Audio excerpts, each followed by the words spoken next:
Donc, Alhamdulillahi Rabbil Alamin, wa salatu wa salam ala Sayyidina Muhammad wa ala alihi wa sahbihi wa sallim. Allahumma alimna ma jahirna wa dhakirna ma nasina wa zidna ilma wa na'udhu bika min hali ahli an-nar. Allahumma waj'al niyatina khalisatan liwajhika al-karim. Donc la louange est à Allah, le Seigneur des mondes, que Allah honore et élève davantage en degré notre maître Muhammad sallallahu alayhi wa sallam, le dernier des messagers et le meilleur d'entre eux. Nous demandons à Allah Ta'ala qu'il nous augmente en connaissance, qu'il nous rappelle ce dont nous avons oublié et qu'il nous préserve de l'état des gens de l'enfer. Amin. Et nous lui demandons l'intention sincère, parfois et par recherche de son agrément. Donc on n'oublie pas la bonne intention, lillahi ta'ala, de rechercher l'agrément de Allah ta'ala pour le cours que nous sommes en train de prendre, Inch'Allah. Donc on s'était... Oui. Amin. Donc on s'était arrêté dans le livre aux attributs de Allah ta'ala qu'aucun musulman ne doit ignorer. Donc, et nous étions arrivés à l'attribut du non-besoin. Qiyamu bin nafs, c'est-à-dire l'attribut du non-besoin, c'est-à-dire que Allah Ta'ala n'a nul besoin d'autrui, alors que tout autre a besoin de lui. Donc Allah Ta'ala dit dans le Coran, dans Surat Ali Imran, فَإِنَّ اللَّهَ غَنِيٌّ عَنِ الْعَالَمِينَ فَإِنَّ اللَّهَ غَنِيٌّ عَنِ الْعَالَمِينَ, c'est-à-dire que Allah Ta'ala n'a pas besoin de ce qui est entré en existence. Allah Ta'ala n'a pas besoin de ses créatures. Donc, l'alamin, dans cette ayah, c'est comme dans la ayah Alhamdulillahi Rabbil Alamin. On retrouve l'alamin, c'est le même, c'est-à-dire c'est tout autre que Allah, c'est-à-dire tout ce qui est entré en existence, c'est-à-dire tout ce qui appartient à Allah Azza wa Jal, tout ce que Allah Ta'ala a créé. Allah Ta'ala, il en est le Seigneur, tout lui appartient et de tout cela, il n'en a pas besoin. De tout cela, il n'en a pas besoin.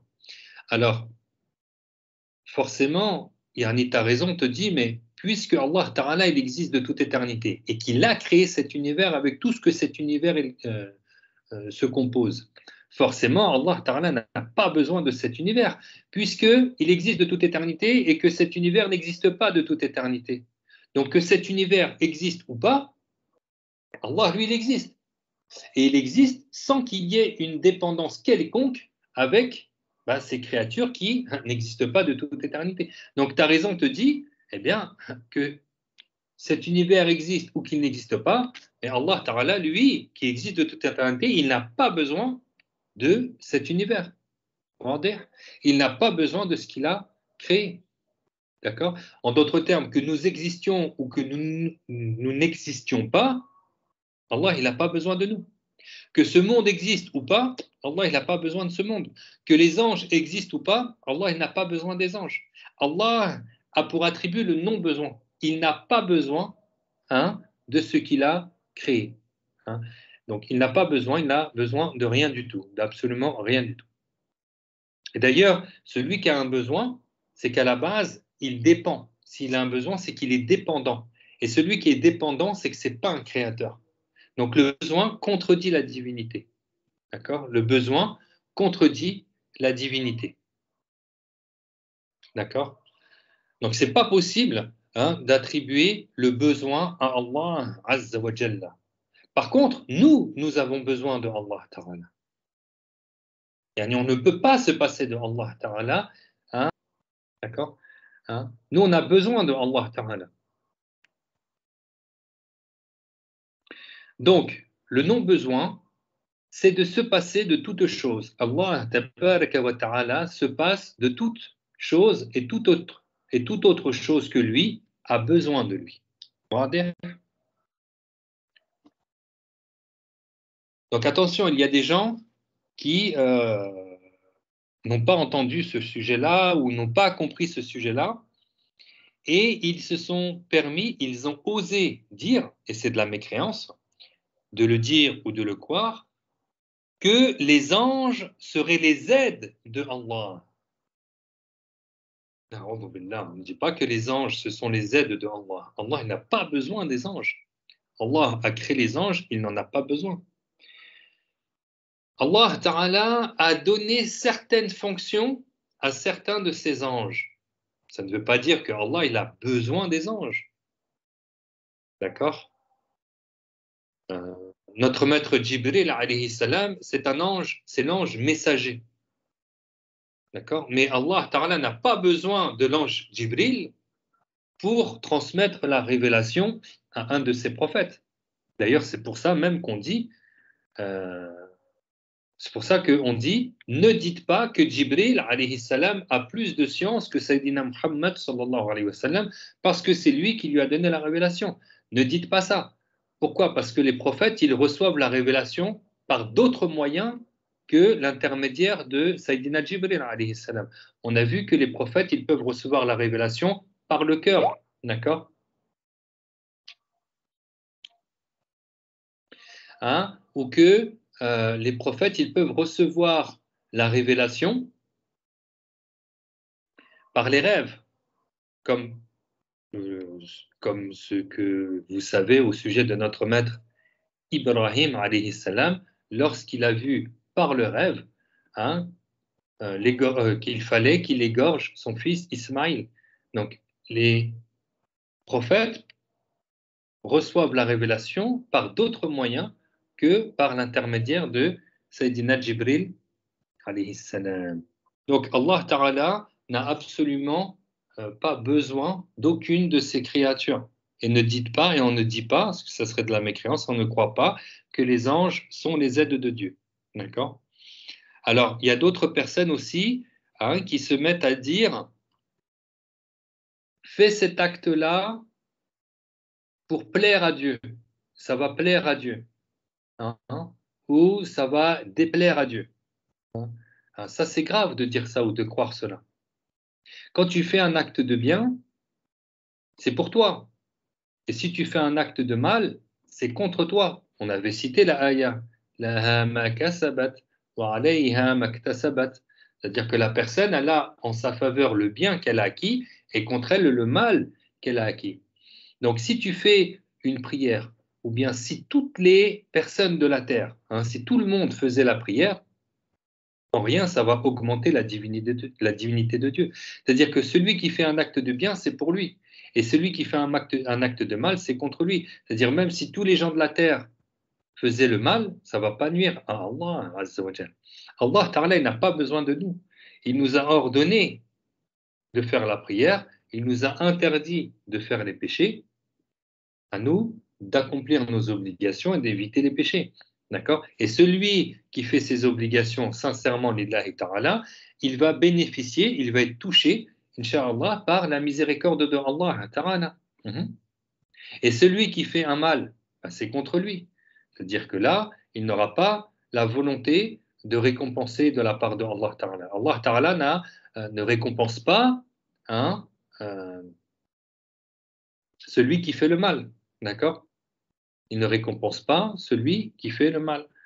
Donc lui, il est en train de s'éloigner de la miséricorde de Allah Ta'ala, des bienfaits de la part de Allah Ta'ala. D'accord? Donc on fait attention à nos phrases, à nos paroles. On ne dit pas, fais cet acte-là, c'est pour plaire à Dieu ou c'est pour satisfaire Dieu. Non.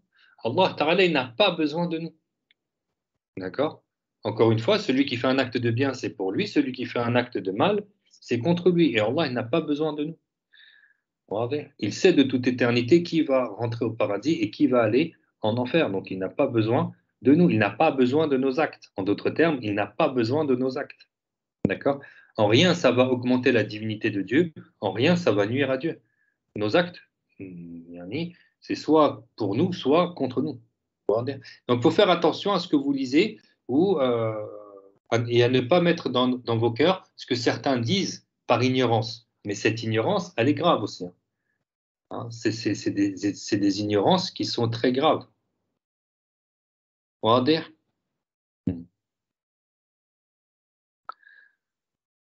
Donc, parmi les attributs de Allah Ta'ala, il y a Al-Qudra, c'est-à-dire la toute-puissance de Allah Ta'ala.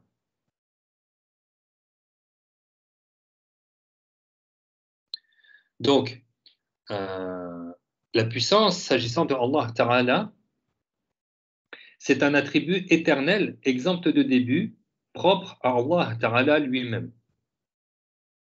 Il résulte de la puissance le fait de faire exister et le fait d'anéantir. Donc, il résulte de la puissance le fait de faire exister, donc de créer, et d'anéantir. C'est-à-dire que par elle, par la toute-puissance de Allah Ta'ala, par sa toute-puissance, Allah a fait exister ce qui n'existait pas. Et les savants, ils ont dit à partir du néant, et il anéantit ce qui existait. Donc le néant, je répète, c'est la non-existence, c'est ce qui n'existait pas. C'est ce qui n'existe pas, pardon. Le néant, c'est la non-existence, c'est ce qui n'existe pas. Eh bien, Allah Ta'ala fait surgir ce qui n'existait pas, hein, il les fait surgir à l'existence. Donc, il donne le début à chaque chose par sa toute-puissance, subhanahu wa ta'ala. Donc, la preuve rationnelle que la toute-puissance est obligatoire selon la raison s'agissant de Allah Ta'ala est la suivante. C'est que s'il n'était pas puissant, il serait donc impuissant. Et s'il était impuissant, ben, il n'existerait rien des choses créées. Si Allah Ta'ala était impuissant, ben, il n'existerait rien des choses créées. Puisqu'on a dit que c'est par sa puissance qu'il crée, donc il fait exister, et c'est par sa puissance qu'il anéantit. Donc s'il n'avait pas la toute-puissance, s'il était impuissant, ben, rien de ce monde n'existerait. Donc il n'existerait rien des choses créées. Or, les choses créées ont une existence de par l'observation même. Puisqu'on observe que ben, nous existons, que les créatures existent, il y a bien un être qui a la toute-puissance qui fait exister ce qui n'existait pas. Et c'est Allah Ta'ala qui, par sa toute-puissance, fait exister ce qui n'existait pas. Quant à la preuve rapportée par les textes, la mention de l'attribut de la puissance, s'agissant de Allah Ta'ala, figure dans le Coran honoré en plusieurs endroits, comme sa parole Ta'ala, wa huwa ala kulli shay'in qadir, qui a pour sens, et il est sur toute chose tout puissant. Et il est sur toute chose tout puissant. Et comme on avait expliqué la dernière fois, la puissance ne concerne que ce dont la raison juge l'existence possible. Et il s'agit des choses possibles selon la raison, ou en d'autres termes, les choses qui peuvent, selon la raison, exister ou non. Donc là, on parle des créatures, de ce que la raison conçoit aussi bien l'existence que l'inexistence. Donc la toute-puissance de Allah Ta'ala concerne ce qui est possible selon la raison. Donc la puissance de Allah Ta'ala ne concerne donc pas ce qui est obligatoire selon la raison, ni ce qui est impossible selon la raison, c'est-à-dire ce qui n'accepte pas l'existence selon la raison. De ce fait, on s'abstient de dire est-ce que Allah est capable de créer un semblable à lui, de s'anéantir lui-même. Et pourtant, on ne dit pas qu'il est incapable de faire cela. Donc, on a vu la dernière fois que la puissance de Allah ne concerne pas ce qui est obligatoire selon la raison. Donc, ce qui est obligatoire selon la raison, c'est l'existence de Allah Ta'ala, c'est ses attributs, c'est ses attributs, subhanahu wa ta'ala. Donc, la puissance de Allah Ta'ala ne concerne pas ni Allah Ta'ala lui-même, c'est-à-dire on ne dit pas est-ce que Allah Ta'ala, par sa toute-puissance, il peut s'anéantir? Ça, c'est de la mécréance, d'accord? On ne dit pas est-ce que Allah Ta'ala, par sa toute-puissance, il pourrait créer un semblable à lui. Parce que là, on arriverait dans une impossibilité rationnelle. C'est-à-dire que la puissance de Allah ne concerne pas ce qui est impossible selon la raison. D'accord? On ne peut pas dire est-ce que Allah il peut créer un semblable à lui parce que c'est impossible selon la raison. C'est pas correct. Parce que Dieu, lui, est éternel, exempt de début. Donc, et ce qui est créé, ça a un début. Donc, c'est pas valable de dire, c'est pas correct de dire est-ce que Allah est capable de créer un semblable à lui? C'est impossible selon la raison de dire une telle chose. C'est-à-dire de considérer que Allah Ta'ala pourrait créer un semblable à lui. La raison ne l'accepte pas. puisque Allah existe de toute éternité. Et pourtant, on ne dit pas qu'il est incapable de faire cela, parce qu'on n'attribue pas non plus l'incapacité à Allah Ta'ala. Donc, on dit quoi? Qu'est-ce qu'on dit? Eh bien, on dit que la puissance de Allah concerne ce qui est possible selon la raison et ne concerne pas ce qui est obligatoire selon la raison ou ce qui est impossible selon la raison.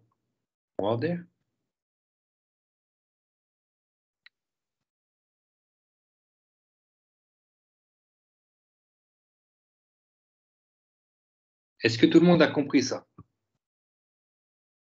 Pour pas qu'on tombe dans le piège des mots. Oui, alhamdulillah. Barakallahu fik de répondre. Pour tout le monde? Oui, oui, alhamdulillah. Oui, ok. Donc ça, c'est important. Hein.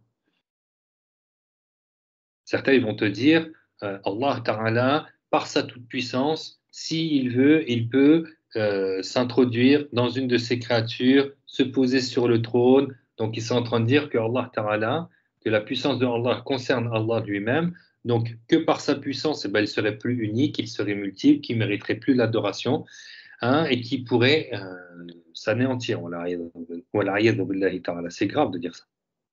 La puissance de Allah concerne les créatures. Allah Ta'ala dit قُلْ هُوَ الْقَادِرُ عَلَى أَنْ يَبْعَثَ عَلَيْكُمْ عَذَابًا مِنْ فَوْقِكُمْ. C'est-à-dire, la ayah à la pourcence dit Allah, donc il est le Tout-Puissant, il peut vous envoyer un châtiment qui s'abat sur vous. Allah. Il y a plusieurs ayahs dans le Coran hein, qui nous parlent justement de la toute-puissance de Allah Ta'ala. D'ailleurs, on a dit c'est pour ça que c'est un devoir que les musulmans eh bien, connaissent que Allah Ta'ala a pour attribut la toute-puissance. Et il a pour attribut la volonté, al-irada, c'est-à-dire le vouloir, qui consiste à spécifier les choses possibles selon la raison par certaines caractéristiques possibles au lieu d'autres et par un temps plutôt qu'un autre. Donc ça, c'est la signification, la définition de la volonté, al-irada, s'agissant de Allah. C'est-à-dire que par sa volonté, il spécifie les choses possibles selon la raison, donc il caractérise, il spécifie les créatures par certaines caractéristiques plutôt que d'autres. D'accord? C'est-à-dire que Allah veut qu'une créature, elle soit comme ça, et donc elle ne sera pas autrement. Il veut de toute éternité qu'une de ces créatures, elle soit dans ce temps et pas dans un autre temps. D'accord? Donc la volonté consiste à spécifier donc, les choses possibles selon la raison par certaines caractéristiques plutôt que d'autres et par un temps plutôt qu'un autre. Essayez de noter cette définition. Vous savez, quand vous passez des imtihan dans les mahad islamiques, ça fait partie des questions dans le tawahid. Donne la signification de al-irada. Et la réponse, elle est là. C'est-à-dire que Allah Ta'ala spécifie les choses possibles selon la raison par certaines caractéristiques plutôt que d'autres et par un temps plutôt qu'un autre. Donc, si Allah Ta'ala veut qu'un tel fasse 1m80, ben, il ne fera pas 1m90. C'est-à-dire il a spécifié cette créature, donc la créature, ce qui est possible selon la raison, il a spécifié cette créature par cette caractéristique, donc 1m80 et pas 1m90 ou 2 mètres, plutôt qu'une autre. Et par un temps plutôt qu'un autre. C'est-à-dire que Allah a voulu que celui-là qui fait 1m80 existe dans cette époque et pas dans une autre. C'est ça la signification de la volonté. La signification de l'attribut de la volonté s'agissant de Allah Ta'ala. Allah Ta'ala dit وَمَا تَشَاءُونَ إِلَّا أَن يَشَاءَ اللَّهُ رَبُّ الْعَالَمِينَ dans Surat At-Takwir. Donc, la ayah elle signifie et vous ne voulez que si Allah, le Seigneur des mondes, le veut. C'est-à-dire, cette ayah nous apprend que même notre volonté, elle est créée par Allah Ta'ala. Et nous voulons que si Allah veut. Donc la volonté est un attribut éternel exempt de début, propre à lui, c'est-à-dire propre à Allah lui-même de toute éternité. Par elle, il spécifie ce qui est possible selon la raison par un attribut et non par un autre. Car les choses possibles selon la raison n'existaient pas, puis sont entrées en existence par la spécification de Allah Ta'ala de leur existence. Donc chacun d'entre nous sait bien qu'il ne s'est pas donné l'existence avec cette forme, qu'il ne s'est pas donné l'existence dans l'époque même où il a été créé. Ce n'est pas nous qui avons décidé de ce corps, qui avons décidé de cette époque. C'est Allah qui a voulu cela pour nous. Chacun de nous le sait, ça. Il est donc obligatoire que cela soit par la spécification de quelqu'un, justement, qui donne cette caractéristique, qui donne cette spécificité. Et c'est lui qui existe, qui est éternel, exempt de début, celui qui est appelé Allah. Quant aux preuves rapportées par les textes que la volonté est obligatoire, selon la raison s'agissant de Allah, elles sont nombreuses, parmi lesquelles sa parole Ta'ala, Fa'alun lima yurid. Donc il fait absolument ce qu'il veut. C'est-à-dire qu'il fait exister les choses selon sa volonté éternelle. Il fait exister les choses selon sa volonté éternelle. D'accord ? Ce qui est à retenir, c'est que Allah Ta'ala, par sa volonté, comme on a dit, il spécifie les choses possibles selon la raison, par certaines caractéristiques plutôt que d'autres, et par un temps plutôt qu'un autre.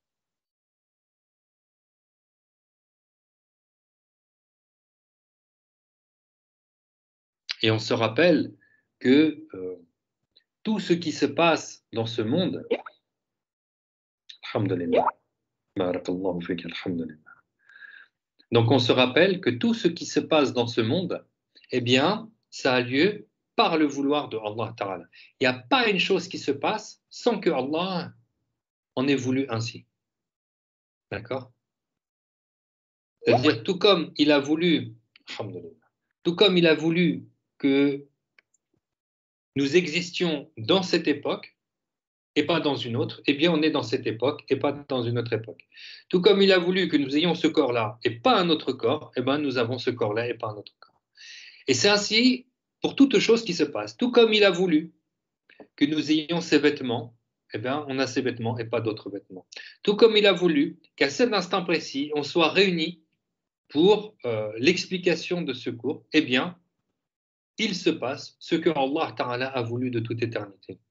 Il a voulu de toute éternité que j'explique ce chapitre. Je l'explique. Il a voulu de toute éternité que tu entendes cette explication. Tu entends cette explication.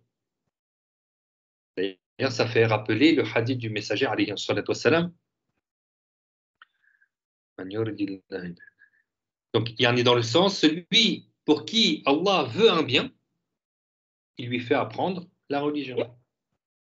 Ouais. Celui pour qui Allah veut un bien, il lui fait apprendre la religion. C'est pas tout le monde qui entend ce chapitre-là. C'est pas tout le monde qui prend ces cours-là. Il y a un bonheur à celui qui a entendu ces chapitres-là et qui l'a compris. Alhamdulillah, c'est ça la croyance du tawhid. C'est la croyance du musulman, ça. D'accord ? Et comme on le sait aussi, la volonté de Allah Ta'ala ne change pas. La volonté de Allah ne change pas. Ce qu'il a voulu de toute éternité qu'une chose se produise, elle va se produire. Même si on fait des causes pour que ça ne se produise pas. Si Allah Ta'ala de toute éternité a voulu que ça se produise, ça va se produire. D'accord ? Et si tu ne veux pas une chose, mais que Allah Ta'ala veut cette chose pour toi, tu l'auras. Ce qui t'a atteint ne pouvait pas te manquer. Et ce qui t'a manqué ne pouvait pas t'atteindre. Si Allah Ta'ala a décrété une chose pour toi, a voulu de toute éternité une chose pour toi, tu l'auras. Tout comme il a voulu pour toi de toute éternité la couleur de cette peau ou la couleur de ses yeux, eh ben, tu n'as pas le choix que d'avoir la couleur de cette peau ou la couleur de ses yeux.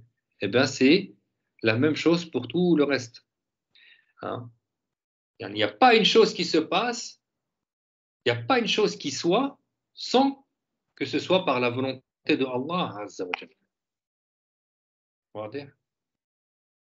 Si une feuille elle tombe d'un arbre, c'est parce que Allah en a voulu ainsi. Si une goutte d'eau tombe du ciel, c'est parce que Allah en a voulu ainsi. Si un poisson nage dans la mer, c'est parce que Allah en a voulu ainsi. S'il y a le grain de poussière dans l'air, c'est parce que Allah en a voulu ainsi. Celui qui fait un bien, c'est parce que Allah en a voulu ainsi. Celui qui fait un mal, c'est parce que Allah en a voulu ainsi, etc., etc. Chaque chose qui se passe, c'est par le vouloir, c'est par la volonté de Allah. D'accord? Ma sha Allahu kan wa ma lam yasha lam yakun. Ce que Allah veut de toute éternité, donc cela va exister. Ce qu'il a voulu de toute éternité, ça va exister. Et ce qu'il ne veut pas de toute éternité, ça n'existera jamais. Donc rappelez-vous que la volonté de Allah Ta'ala ne change pas. Peu importe la cause que tu vas faire, ça ne va pas changer ce que Allah Ta'ala a voulu de toute éternité. Donc une dua, une invocation, c'est une ibada. Une invocation, c'est de demander à Allah Ta'ala une chose. Je vais répondre à la question après. Donc, lorsque tu fais une dua, tu t'engages dans un acte d'adoration. C'est-à-dire que cette dua, par cette dua, tu vas manifester ta croyance que Allah Ta'ala est le créateur de toutes choses. D'accord? Qu'il n'y a pas quelqu'un d'autre qui te fera parvenir un bienfait ou qui t'éloignera d'une nuisance si ce n'est Allah Ta'ala. Donc cette dua, elle va manifester ta croyance que Allah Ta'ala est le créateur de toutes choses. Que si une chose arrive, cela n'arrivera que si Allah Ta'ala veut que ça t'arrive. Si tu demandes à Allah Ta'ala qui te repousse d'une nuisance, c'est que ta croyance, tu manifestes que ta croyance est que Allah Ta'ala, c'est lui qui préserve ses créatures hein, euh, de certains mal, de certains maux. Hein. Et il n'y a pas autre que Allah Ta'ala qui va te préserver de cela. D'accord? Donc la dua, c'est vraiment une manifestation de ta croyance, de la bonne croyance. Donc c'est un acte d'adoration. D'accord? Ça te fait gagner l'agrément de Allah Ta'ala. Une dua te fait gagner l'agrément de Allah Azza wa Jal. Donc en cela, tu auras gagné un bienfait. Tu auras gagné les récompenses de la part de Allah Ta'ala si tu es sincère pour Allah Ta'ala dans ta dua. Et si maintenant ta dua elle est exaucée, tu auras deux bienfaits. Le premier, qu'est-ce qu'on a dit, c'est que tu gagnes l'agrément de Allah Ta'ala, puisque c'est une adoration. Hein. Et si tu as cette dua exaucée, eh bien, tu auras un deuxième bienfait. Donc, même si ta dua n'est pas exaucée, tu auras quand même un bienfait. Et même si ta dua n'est pas exaucée, tu te rappelles, tu sais qu'en réalité, ta dua, elle ne va pas changer la volonté de Allah Ta'ala. C'est-à-dire, si Allah Ta'ala n'a pas voulu pour toi cette chose que tu as demandée, tu ne l'auras jamais. Et des fois, ça c'est entre parenthèses, des fois on veut une chose, mais on ne sait pas réellement si c'est un bien pour nous ou pas. Allah Ta'ala, lui, il sait si c'est un bien pour nous ou pas. Et des fois, Allah Ta'ala nous éloigne de certaines choses qu'à la base nous voulions, mais en réalité, Allah Ta'ala nous a protégés, nous a préservés. D'accord? Mais dans tous les cas, on se rappelle que on ne change pas la volonté de Allah Ta'ala, même par une dua. Ça ne va pas changer la volonté de Allah Ta'ala. Alors, la question. J'ai pas compris la question. Ça, c'est une question. Donc, j'ai pas compris la question. Juste par rapport à ce qui est, au mot qui est dans cette question,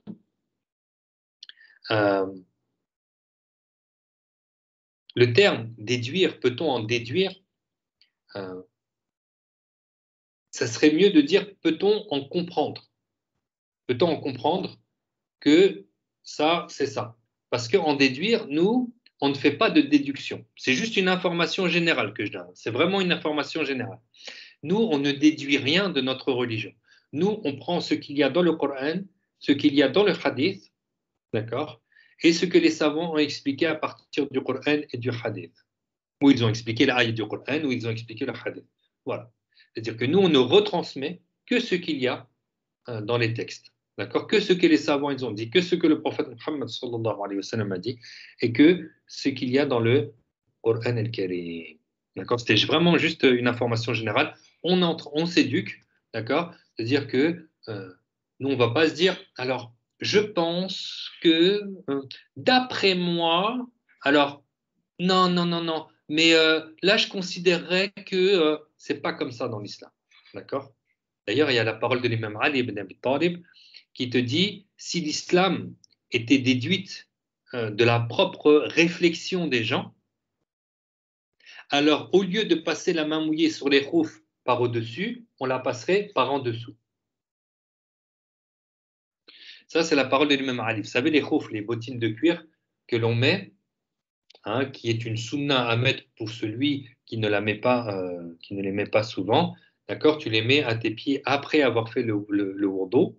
Et si tu perds le wudu, eh bien, tu n'as pas à relaver tout ton pied, tu passes juste la main mouillée sur les khoufs. On va y rentrer, Inch'Allah, dans le sujet des khoufs, dans le sujet de la purification, dans le wudu. On va en parler, Inch'Allah, avec les détails.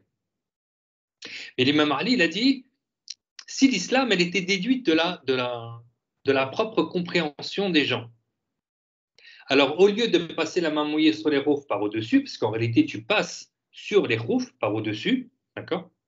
Il dit, alors au lieu de passer la main mouillée sur les khoufs par au-dessus, on la passerait par en dessous. C'est-à-dire que quelqu'un qui va utiliser sa propre réflexion, il va se dire, mais attends, je vais marcher avec mes khoufs, donc c'est là où ça va se salir, c'est en dessous. Donc autant les nettoyer. Si je dois passer la main mouillée sur les khoufs, alors je vais les nettoyer par en dessous. Mais en réalité, ce n'est pas par en dessous que tu nettoies les khoufs, c'est par au-dessus. C'est pour nous dire que, en fait, l'islam, on ne la déduit pas. Hein. Les lois de Allah Ta'ala, elles ne s'extraient pas, elles ne se déduisent pas par la raison. Elles ne s'extraient pas, par la raison. Nous, on prend que ce qu'il y a dans le Coran, dans le Hadith et dans les livres des savants. Voilà, je ferme cette parenthèse. Encore une fois, c'était une information générale pour que l'on s'éduque. En d'autres termes, si quelqu'un me pose une question, soit j'ai la réponse, soit je ne l'ai pas. Comme tout à l'heure, on m'a posé une question, je dis attends, je vais la noter, je vais revérifier dans mes cours, d'accord, pour donner vraiment la réponse juste et correcte. Et si je n'ai pas la réponse, eh bien, je vais la demander à nos chouïurs, d'accord, à nos machères. Et si eux, ils ne l'ont pas, ils vont la demander encore à des gens qui ont encore plus de science, etc. Sinon, on dira, bah, je ne sais pas, en fait, moi, je ne veux rien. Tu te dis à toi-même, moi, je n'ai rien à déduire, moi, je ne fais que transmettre. Je ne vais pas me laisser influencer par le shaitan qui va te dire ah, montre-leur que tu sais, montre-leur que tu connais, montre-leur que tu as de la science. Tu ne peux pas leur dire que tu ne sais pas. Sinon, après, ils vont dire mais que tu ne connais pas l'islam. Ah, ça, c'est vraiment la voie du shaitan. Un jour, le prophète Muhammad sallallahu alayhi wa sallam, un homme est venu lui poser une question. Vous savez ce qu'il a répondu, le prophète sallallahu alayhi wa sallam? Il a répondu la adri, je ne sais pas. Je vais demander à Jibril. Yani, le prophète Muhammad sallallahu alayhi wa sallam, lui-même, il a dit sur une question, la adri, je ne sais pas. Qui en est nous? Qui en est nous pour s'abstenir de dire je ne sais pas? Et lorsque le prophète alayhi wa sallam, il a demandé à Jibril, Jibril, il a dit la adri, je ne sais pas. Même Jibril a dit je ne sais pas. Je vais demander à mon Seigneur Azza wa Jal. Ensuite, Allah a fait parvenir la réponse à Jibril, qui Jibril a fait parvenir la réponse à Sayyidina Muhammad sallallahu alayhi wa sallam, qui le prophète Muhammad a fait parvenir la réponse à cet homme. C'était quoi la question? C'était la question c'était quel est le meilleur des endroits sur terre et quel est le pire des endroits sur terre? Vous voyez? Et même, c'est-à-dire, on apprend, c'est-à-dire que même le prophète Muhammad alayhi wa sallam, nous a appris que concernant les sujets de la religion, Yani, lui-même, il a dit, je ne sais pas, ça veut dire qu'il a demandé al-wahi, par révélation, la réponse. Subhanallah. Allahu Akbar. Donc, le meilleur des endroits sur Terre, pour finir le sujet, ce sont les mosquées, et les pires des endroits, il a dit que ce sont les marchés, les souks. Il y a beaucoup de mal qui s'y font, les shayatines, ils sont beaucoup dans les souks, dans les marchés, ou les endroits où il y a beaucoup de commerçants. C'est des endroits qui ne sont pas à fréquenter, en fait. Il faut éviter au maximum. Il y a même une dua à faire avant de rentrer dans les souks, dans les marchés ou dans les avenues où il y a beaucoup de magasins ou les centres commerciaux. D'accord? Il y a même une dua bien spécifique à faire. Donc voilà, c'est pour vous apprendre, pour nous rappeler que, eh bien, certains diront, on n'a pas la science infuse, hein. Nous apprenons et nous ne retransmettons que ce que nous avons appris. D'accord? Je reviens sur les réseaux sociaux, je vois des gens, subhanallah, parce qu'ils ont beaucoup d'abonnés, ils ont des vues incroyables sur leurs vidéos, parce que les gens, ils veulent apprendre. Les gens, ils veulent apprendre leur religion, et ils ne savent pas où réellement aller pour apprendre. Donc, ils vont prendre un peu partout, ils voient une vidéo qui a été vue 10 000 fois, 15 000 fois, 100 000 fois, 150 000 fois, et puis ils vont la regarder. Et celui qui est dans la vidéo, qui fait cette vidéo, lui, tu l'entendras jamais dire, je ne sais pas. Tu ne l'entendras jamais dire, je ne sais pas. Il va parler, il va parler, il va blabla, il va dire. Et puis dans ce qu'il va dire, il y aura des choses qui sont graves, des choses qui sont contraires au Coran, des choses qui sont contraires à la Sunna. Parce que celui-là n'a pas appris à peser ses mots sur la balance de la loi de l'islam. D'accord? C'est très dangereux quand quelqu'un, il parle, il parle, il parle, il parle, il parle, il parle. Subhanallah. Il y avait un compagnon du prophète Mohammed sallallahu alayhi wa sallam, lui, il mettait dans sa bouche 7 pierres. 7 pierres, il les mettait dans la bouche. 7, le chiffre 7, il en mettait 7. Pourquoi il faisait ça? Parce que quand les gens, déjà pour éviter qu'ils parlent euh, sans nécessité, d'accord? Et puis, c'était pour que lorsque les gens viennent lui poser une question, avant de répondre hâtivement à la question, ça lui permettait, à chaque fois qu'il enlève une pierre, de prendre son temps pour bien réfléchir à la réponse. Allahu Akbar. Vous voyez, ces hommes vraiment, les compagnons sont très, très, ultra intelligents. Ils sont vraiment, c'est pas intelligents, ils sont ultra intelligents pour la plupart d'entre eux. Vous voyez, il prenait son temps pour enlever une pierre, une deuxième, et ça lui permettait de réfléchir à la bonne réponse. Et d'ailleurs, l'imam Malik, radiallahu anhu, il a dit, lorsque l'on te pose une question et que tu vas répondre à cette question, n'oublie pas, Allahu Akbar, il a dit, n'oublie pas de mettre le paradis devant toi et l'enfer devant toi. Et de te demander si ta réponse va te faire rentrer dans le paradis ou en enfer. Allahu Akbar. Vous voyez, les hommes de science, les savants musulmans, ils nous recommandent cette précaution, d'accord, de ne pas s'engager hâtivement à répondre à une question, surtout si on est dans le doute. Des fois, je suis dans le doute sur certains points, je mets un temps de réflexion, je me dis, ça, je vais le réviser avant de le donner. Pourquoi? Parce que je suis responsable de ce que je dis. N'est-ce pas que Allah Ta'ala te dit, وَمَا يَلْفِظُ مِنْ قَوْلٍ إِلَّا لَدَيْهِ رَقِيبٌ عَتِيدٌ.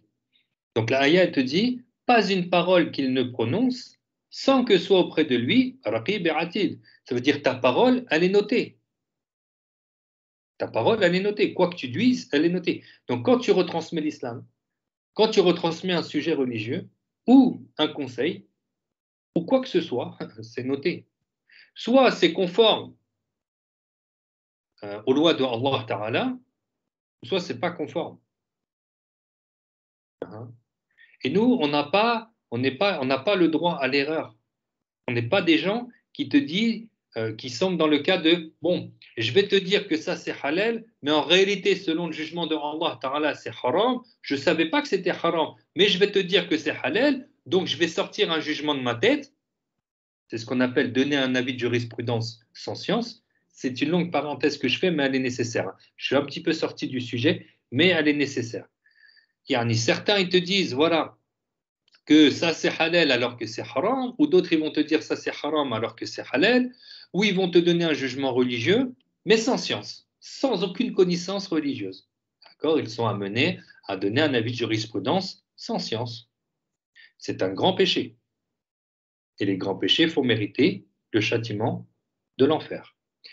Celui qui donne un avis de jurisprudence sans science, les anges le maudissent. Et celui-là, il peut même arriver à contredire la parole de Allah Ta'ala dans son jugement. Donc, il est en train de démentir Allah Azza wa Jal, ou bien il va démentir le prophète Muhammad sallallahu alayhi wa sallam à cause du fait qu'il a donné un avis de jurisprudence sans science. Donc, il va démentir le prophète Muhammad alayhi wa sallam. Il peut se retrouver à être sorti de l'islam, d'accord, à contredire l'islam, à contredire Allah Azza wa Jal, ou à contredire son prophète sallallahu alayhi wa sallam. Et en plus de cela, eh bien forcément, il va égarer les gens, puisque c'est les gens qui lui ont posé une question et lui, il va répondre, mais sans science. Voyez l'importance de ne pas oublier la parole je ne sais pas, ou bien de dire je vais réviser. Cette question-là, je vais la réviser. Même si tu es dans le doute, tu ne vas pas t'empresser de répondre, tu vas réviser. Voilà comment nous sommes. Voilà comment sont les gens de Ahlus Sunnah wal Jama'a. Voilà comment sont les sunnites. On est précautionneux. D'accord? Ça ne veut pas dire qu'on va s'empêcher de retransmettre l'islam. Je n'ai pas dit ça. On ne s'empêche pas de retransmettre, mais nous ne retransmettons que ce qui est sah, ce qui est sahih, d'accord, dans la religion musulmane. On va dire.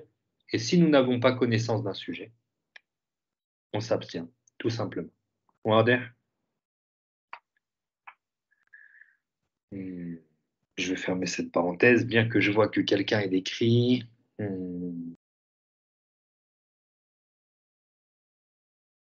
En attendant que le frère finisse sa question ou son texte, je vais continuer, moi, dans l'attribut de la science, s'agissant de Allah. Donc, on reprend dans le livre. Allah Ta'ala a pour attribut la science de toutes choses. Donc, c'est clair pour l'attribut de la volonté de Allah, rien ni personne ne peut changer la volonté de Allah Ta'ala. Et n'aura lieu que ce que Allah veut de toute éternité. Et ce qu'il ne veut pas de toute éternité, ça n'existera jamais. Allah Ta'ala a pour attribut la science de toutes choses. C'est-à-dire que Allah Ta'ala sait tout par sa science exempte de début. Allah Ta'ala sait tout par sa science exempte de début. Il connaît son être. Il connaît ses attributs et ce qu'il fait exister parmi ses créatures par une science unique englobant tout ce qui est connaissable. Une science qui ne dépend pas des événements, qui ne change pas, qui ne diminue pas, ni n'augmente. C'est une science éternelle, exempte de début, et la science de Allah Ta'ala, tout comme son être, tout comme tous ses autres attributs, ne change pas. D'accord? Ne change pas. Donc, la connaissance, ce que Allah Ta'ala sait, par sa science éternelle, n'augmente pas, ne diminue pas, ne change pas.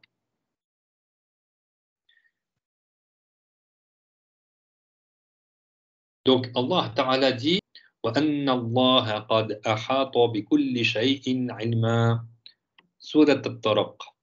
Donc qui signifie et Allah englobe toute chose par sa science. Allah englobe toute chose par sa science.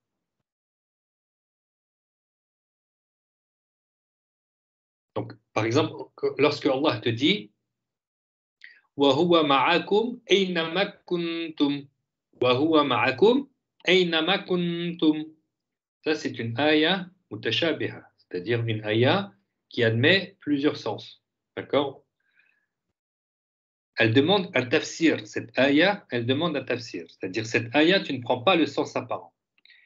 Lorsque Allah Ta'ala dit qu'il est avec nous où que nous soyons, bil-ilmi, par sa science, c'est-à-dire qu'il y a l'unanimité des savants que cette ayah vise la science de Allah Ta'ala. Wa huwa ma'akum aynama kuntum bil-ilmi. Allah Ta'ala, il est avec nous où que nous soyons, c'est-à-dire que Allah, il est avec moi dans cette pièce où je suis, qui sera avec toi dans la pièce où tu es, qui sera avec le Chinois là où il est, qui serait avec l'Indonésien où il est, qui serait avec le Libanais là où il est, qui serait avec l'Algérien là où il est. Non, puisque Allah, il existe sans endroit. En d'autres termes, la science de Allah Ta'ala englobe toutes choses. C'est-à-dire que Allah Ta'ala sait toutes choses de ce qui se passe dans tous les endroits. Allah Ta'ala connaît le contenu de chacun de nos cœurs. Il sait ce qu'il y a, ce que contient nos poitrines. Yani, la science de Allah Ta'ala englobe toutes choses. Et rien n'échappe à sa science. Rien n'échappe à sa science. Il sait ce qu'il y a dans les cieux. Il sait ce qu'il y a dans les terres. Il sait ce qu'il y a dans les océans. Hein? Il sait ce qui s'est passé, il sait ce qui se passe et il sait ce qui va se passer. Et il sait ce qui va exister et ce qui ne va pas exister. Et que si les choses existeraient, comment elles existeraient? Allah Ta'ala, lui, il sait toutes choses. Il sait qui va rentrer au paradis, il sait qui va rentrer en enfer. Et il sait qu'est-ce que les gens de l'enfer vont subir. Il sait que telle personne va aller en enfer et il sait ce que cette personne va subir en enfer. Il sait que telle personne va rentrer au paradis et il sait ce que cette personne va connaître comme bienfait au paradis. C'est lui qui va lui accorder ses bienfaits. Et Allah Ta'ala, il sait toutes choses d'une science éternelle, exempte de début, qui ne change pas, qui n'augmente pas, qui ne diminue pas. Allahu Akbar. La ilaha illallah. Alors le shir, il explique, il dit, quant à nous, notre science est une science qui advient à notre corps. Mais on ne peut pas dire que cette science que nous avons, elle serait attribuable à Allah Ta'ala. C'est impossible, s'agissant de Allah Ta'ala, qu'il ait une science qui lui advienne. On l'a déjà expliqué. Ça impliquerait que quelqu'un aurait créé en Dieu une nouvelle connaissance. Ça impliquerait que l'être de Allah serait entré en existence. La raison ne l'accepte pas, ça. Les gens de la vérité ont dit, pour confirmer l'attribut de la science au sujet de Allah Ta'ala, par le raisonnement, que s'ils n'avaient pas de science, ils seraient ignorants. Or, l'ignorance est une imperfection et Allah est exempt de l'imperfection. De même, s'il ignorait quelque chose, ce monde n'existerait pas. Or, l'existence de ce monde est observable et conforme par l'observation. Donc, l'ignorance, s'agissant de Allah, entraîne la non-existence de ce monde, et cela est impossible. Et ce qui entraîne quelque chose d'impossible est en soi impossible. Quant à ce qui est rapporté par les textes, les preuves sont nombreuses, comme par exemple sa parole Ta'ala, wa huwa bi kulli shay'in alim, qui a pour sens, et il sait absolument toutes choses. Donc la science de Allah Azza wa Jal est un attribut exempt de début, comme tous ses attributs, hein, qui ne change pas, qui n'augmente pas, qui ne diminue pas. Allah Ta'ala a pour attribut l'ouïe. C'est-à-dire que Allah entend par son ouïe éternel, qui n'est pas comme l'ouïe d'autre que lui. Par conséquent, l'ouïe de Allah est exempte de début, alors que l'ouïe d'autre que lui entre en existence. Allah entend par son ouïe tout ce qui est audible sans avoir besoin d'oreilles, ni d'aucun autre appareil auditif. D'accord?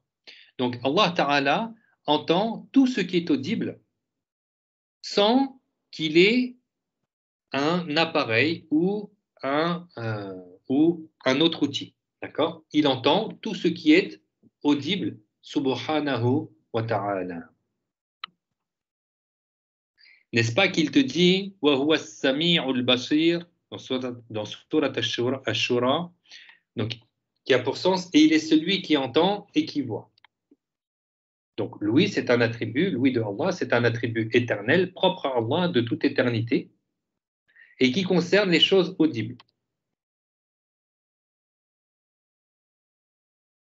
Et certains, parmi les derniers savants, ont dit qu'il concerne tout ce qui existe, que cela soit des sons ou autres.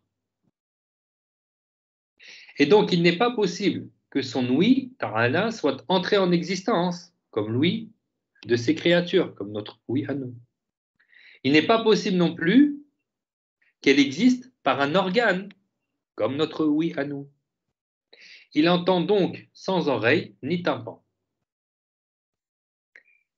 Il entend donc, Ta'ala, ces sons entrés en existence par son ouïe éternelle, exempte de début et exempte de fin.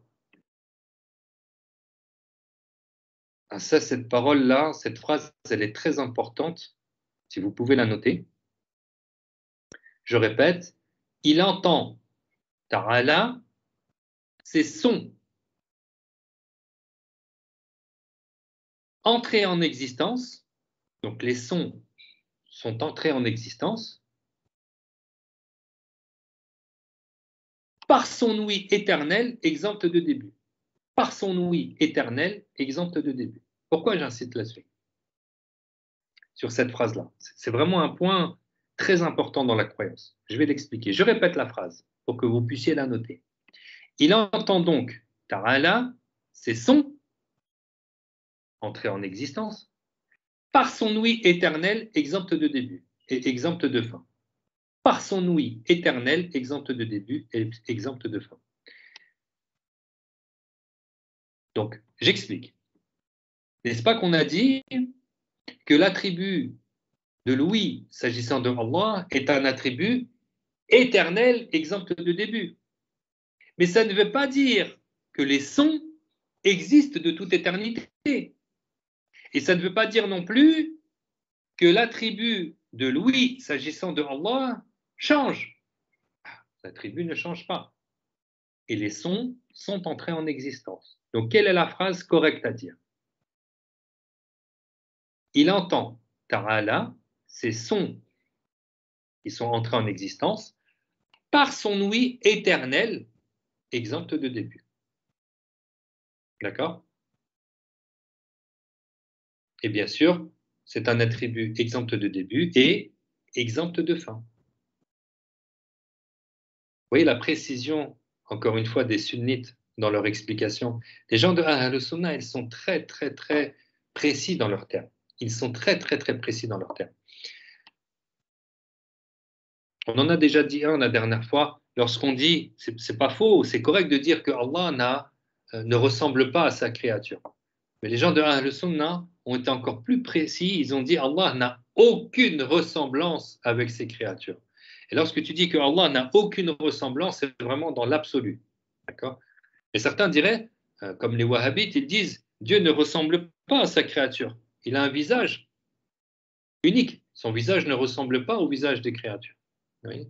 Mais ça impliquerait toujours que Allah Ta'ala aurait un visage. Ils te disent il a des mains, mais Dieu ne ressemble pas à ses créatures. Ses mains sont uniques. Elles ne ressemblent pas aux mains des créatures. Donc ils sont toujours en train de dire que Dieu a des mains. Pour ça, nous nous disons que Allah n'a aucune ressemblance avec ses créatures. Donc si les créatures, elles ont des mains, Allah Ta'ala n'a pas de mains. Si les créatures, elles ont un visage, Allah Ta'ala n'a pas de visage parce que Allah n'a absolument aucune ressemblance avec ses créatures sous aucun point, hein, sous aucun point en fait. Il n'a aucune ressemblance avec ses créatures. Subhanahu wa ta'ala. Donc vous voyez, la phrase, elle est très importante. Hein. Il entend donc Ta'ala, ces sons Le son, c'est l'entrechoquement de deux corps. Ces sons qui sont entrés en existence par son ouïe éternel, exempt de début et exempt de fin. C'est-à-dire qu'il n'a pas de début ni de fin à son existence. Son ouïe est donc bien exempt de fin et éternel. Il en est de même pour ses attributs. Ceci est comparable à la parole des savants que la puissance de Allah concerne les choses qui entrent en existence, c'est-à-dire les choses possibles selon la raison, alors que la puissance de Allah est éternelle, contrairement aux choses résultant de la puissance qui, elle, entre en existence. Vous voyez, ils ont fait un rapprochement de compréhension lorsqu'ils t'ont dit, n'est-ce pas que la puissance de Allah concerne les choses qui entrent en existence. La puissance de Allah, on a dit, elle concerne les créatures, c'est-à-dire les choses qui entrent en existence. Donc la puissance de Allah concerne les choses qui entrent en existence. Alors que la puissance de Allah est éternelle. Contrairement aux choses résultant de la puissance, qui, elles, entrent en existence. C'est-à-dire le résultat de la toute-puissance de Allah Ta'ala, c'est ce qui entre en existence. Et donc, son ouïe est un attribut éternel, exempt de début, exempt de fin, et il entend ces sons qui entrent en existence par son ouïe éternel, exempt de début. Vous entendez? Donc voilà, ils ont comparé, dans l'explication, les savants, ils ont comparé dans l'explication à la puissance de Allah Ta'ala. Quant aux preuves rapportées par les textes, eh bien, elles sont nombreuses. Allah Ta'ala dit wa huwa as-sami'ul basir, qui a pour sens, et il est celui qui entend et qui voit. Et donc, pour finir, on voit l'attribut de la vue, al-basar, c'est-à-dire que Allah voit par sa vue éternelle qui n'est pas comme la vue d'autres que lui. Par conséquent, la vue de Allah est exempte de début, alors que la vue d'autres que lui entre en existence. Notre Seigneur voit par sa vue tout ce qui est visible. Il voit donc son être et ses créatures sans avoir besoin d'œil ni d'aucun autre appareil visuel. Donc la vue, s'agissant de Allah, est un attribut exempt de début et exempt de fin concernant les choses visibles. Il se voit, tabaraka wa ta'ala, lui-même, l'éternel, exempt de début, et il voit les choses qui entrent en existence par sa vision éternelle. Sa vue n'est pas comme la vue de ses créatures, qui, elle, a lieu à l'aide de l'œil. La preuve de la confirmation de la vue s'agissant de lui, selon la raison, c'est que s'il n'était pas attribué, tabaraka wa ta'ala, par la vue, il serait attribué de son opposé. C'est quoi l'opposé de la vue? C'est la cécité. Donc, c'est-à-dire la non-vue. Et c'est une imperfection, ce serait une imperfection d'attribuer la cécité à Allah Ta'ala. Et ceci est impossible s'agissant de Allah Ta'ala. Encore une fois, Allah Ta'ala, avant de nous apprendre qu'il a pour attribut la vue et l'ouïe, il dit Laïsa kamithlihi shay'un wa huwa as-sami'ul basir. Laïsa kamithlihi shay', c'est-à-dire exempter Allah de toute ressemblance avec ses créatures, et Allah est celui qui voit et qui entend. Donc son ouïe et sa vue, eh bien, ne sont pas comme les attributs des créatures, qui nous, on voit et on entend à l'aide d'outils, d'accord? À l'aide d'organes. Et Allah Ta'ala n'est pas un corps, et il voit et il entend sans organes. Et il voit et il entend sans organes. Tabaraka wa ta'ala. Est-ce que c'est clair? Est-ce qu'il y a des questions? Est-ce que j'ai été clair?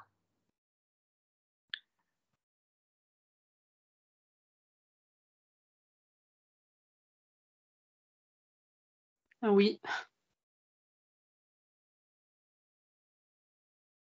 Je vois quelqu'un qui écrit, 2 personnes qui écrivent, 3 personnes, masha'Allah. Ah, ça augmente.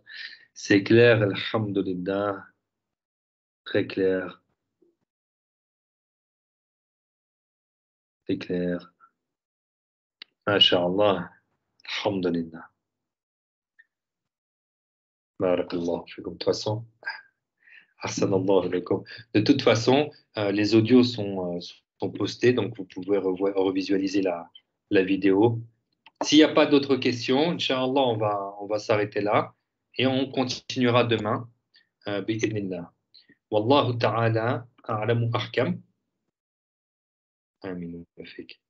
والحمد لله رب العالمين وصلى الله على سيدنا محمد وعلى آله وصحبه وسلم ربنا آتنا في الدنيا حسنة وفي الآخرة حسنة وقنا عذاب النار ربنا لا تزغ قلوبنا بعد إذ هديتنا وهب لنا من لدنك رحمة إنك أنت الوهاب لا إله إلا الله اللهم صل على سيدنا محمد وعلى آله وصحبه وسلم رب اغفر لي وللمؤمنين والمؤمنات بارك الله فيكم أجمعين إن شاء الله je vous dis à demain بإذن الله.